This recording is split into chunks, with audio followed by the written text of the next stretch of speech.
Ko'pincha bel og'riqlari bemorlarda yosh o'tishi bilan paydo bo'ladi. Paydo bo'lishining ham sababi bemorlardagi degenerativ jarayonlar. Yosh o'tgan sari hammada ham, umurtqalarida ham, bo'g'imlarda ham yoshga xos o'zgarishlar bo'ladi. O'shalar og'riqlarga sababchi bo'ladi. Bemorlarning ko'payishi juda ko'p omillarga bog'liq. Birinchi navbatda bu bemorning jismoniy holati, ikkinchi navbatda bemorning qanday ish bilan band bo'lganligi, ish faoliyatining turi, ko'proq o'tiroq faoliyat olib boradimi yoki aktiv harakat bilan bog'liq bo'lgan ish faoliyati olib boradimi. Yana bitta omili bu irsiy omillar. Irsiy omillar deganda bemorlarda o'sha turadigan irsiy omillar bo'ladi. Ba'zi bemorlarda kasalliklarda ko'proq namoyon bo'ladi. Misol uchun hamma bemorlarda ham bir xilda bel og'riq belgisi qilmasligi mumkin. Ba'zi bir bemorlarda ko'proq chizza og'riqlari bo'lishi mumkin. Ba'zi bir bemorlarda yurak qon tomir kasalliklariga moyillik bo'lishi mumkin. Ba'zi bemorlarda shunday moyillik bo'ladi.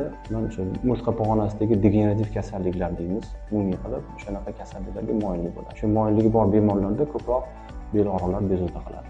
Odatda shu 45-50 dan keyin ko'proq bezovta qilishni boshlaydi. Bel og'riqlari, belga bog'liq bo'lgan oyoqdagi og'riqlar, o'sha disk chuvralari hisobiga ezilishlar bo'lishi mumkin. Nerv ildizlarini o'shadan keyin ayollarga ham og'riqlar berishi mumkin. Ba'zida bo'yin sohasidagi o'sha muammolik, degenerativ muammolik umurtqalarda o'sha grijalar bo'yindagi nerv ildizlarini ezib, qo'ldagi og'riqlarga sababchi bo'lishi mumkin.